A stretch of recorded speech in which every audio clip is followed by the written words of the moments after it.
Latvia howitzers are already used by the Ukrainian military at the front. This was announced by Defense Minister Alexei Reznikov on Twitter. Another 6 M109 howitzers, which recently arrived in Ukraine from Latvia, are already showing results on the battlefield. I am sincerely grateful to my Latvian colleague and the people of Latvia for their unwavering support. Together we will win, Reznikov wrote on Twitter. According to some reports, like one from Militarnyi, Latvia handed over to Ukraine self-propelled guns in the M109A5OE configuration, which were previously in service in Austria and then acquired by the Latvian Armed Forces. The self-propelled howitzers purchased by Latvia were upgraded during their stay in service with the Austrian Army in 2003 to 2007 and then were sent to storage. The M109 is an American-made 155mm turreted self-propelled howitzer, first introduced in the early 1960s. The M109 family is the most common Western indirect fire support weapon of maneuver brigades of armored and mechanized infantry divisions. The Russian front line in Kherson may be on its last legs as Ukrainian forces continue their counteroffensive toward the Dnieper River. Previous Ukrainian attacks crippled both main bridges near the occupied city and the road crossing upriver at the Novokakhovka hydroelectric plant. Despite the Russians' confounding use of radar reflectors near the bridges, subsequent strikes have occupied forces reliant on ferries to keep supplies and personnel moving, if barely at all. But reports from the Ukrainian administration in nearby Mykolaiv suggest the leadership of the Russia-backed occupational government fled Kherson and crossed the river on Wednesday. It was not clear whether Russian military commanders had also evacuated across the river. If true, it may be a sign that Russian forces are preparing a withdrawal to defensive positions on the south bank.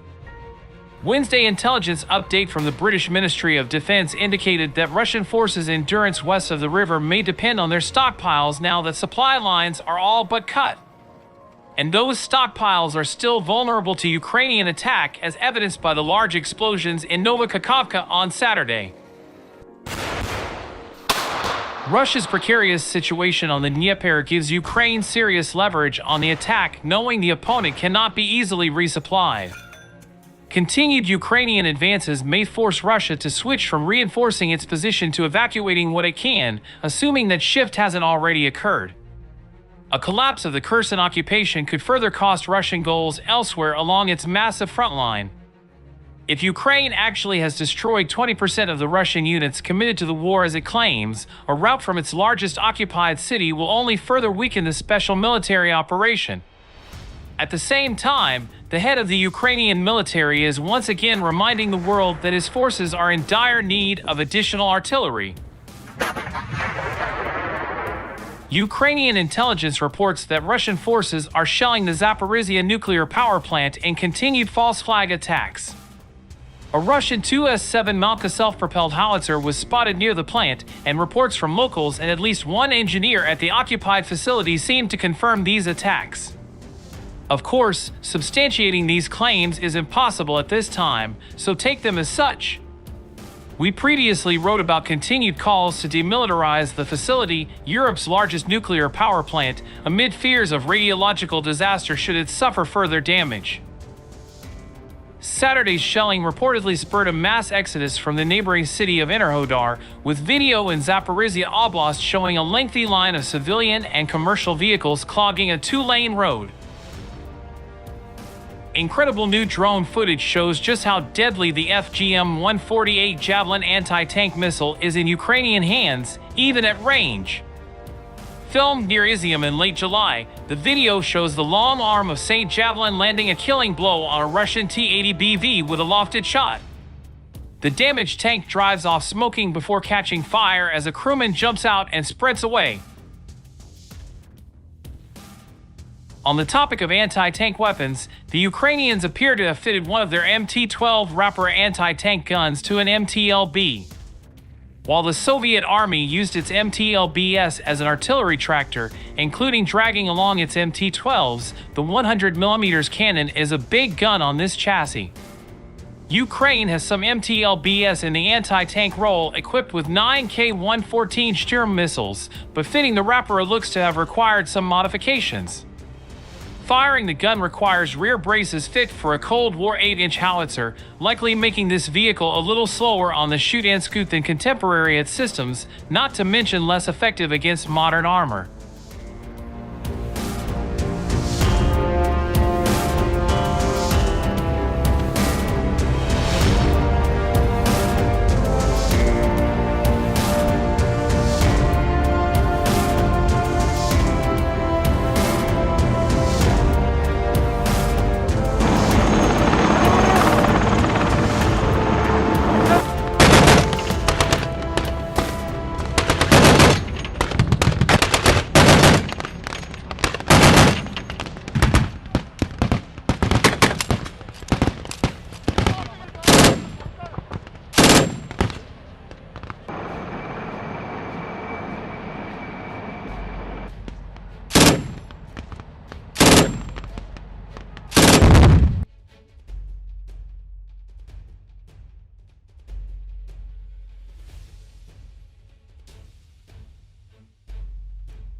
Bridge! Fire in the hole! 5!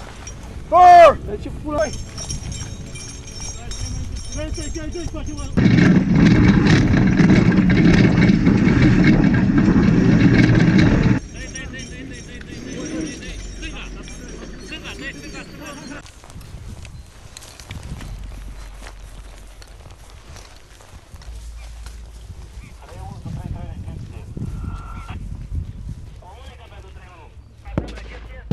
Negativ!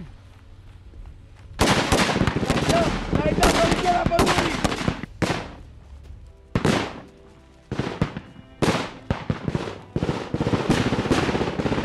Opriți-vă!